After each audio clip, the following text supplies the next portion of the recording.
Sa number 3 naman, Negros Power nagpasalig nga wala sa pagsaka sa distribution charges sa idalom sa ginapatuman nga 5-year plan para sa ilang rehabilitation kag modernization. May report si Nico Delfin. Sa pagsinapol upod sa mga opisyales sa mga LGU nga nasakpan sa distribution area sa Negros Power, ginpatpat ni Negros Electric and Power Corporation President Ruel Castro ang ginasuguran karon nga 5-year rehabilitation and modernization plan. Sa gitala nga kapin 2.1 billion pesos, kayo uhon kaki-develop sa Negros Power ang napulo ka mga feeders nga halos over capacity na, agud masiguro nga mapahagan-hagan ang brownout kag mas mapasanyog ang serbisyo sang distribution utility. Ako, this is a commitment I made to the province, to Mayor, that we will maximize whatever renewable we can without sacrificing definitely reliability. Without sacrificing price. Nalakip sa planong target nga mapanubo ang average 12.58% systems lost, mapalabot ang supply sang kuryente sa masobra 21,000 pa ka mga pamalay sa mga sityo, agud magsaka man sa 300,000 ang member consumers.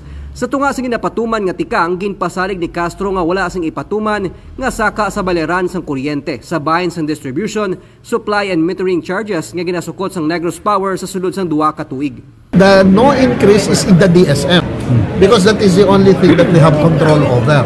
Pagdating sa generation, well, again, I mean, as you've learned in the seminars that we've given, we don't have any control when it comes to the generation. So I cannot give the assurance for the generating plants. But for the DSM, which is the one that we charge, there won't be any increase. Tungod sini, ginapaabot ni Bacolod City Mayor Albi Benitez ang dalayon nga pagnubo pa sang balayran sa kuryente kung masiguro sang distribution utility ang pag-execute sang rehab kag development plan.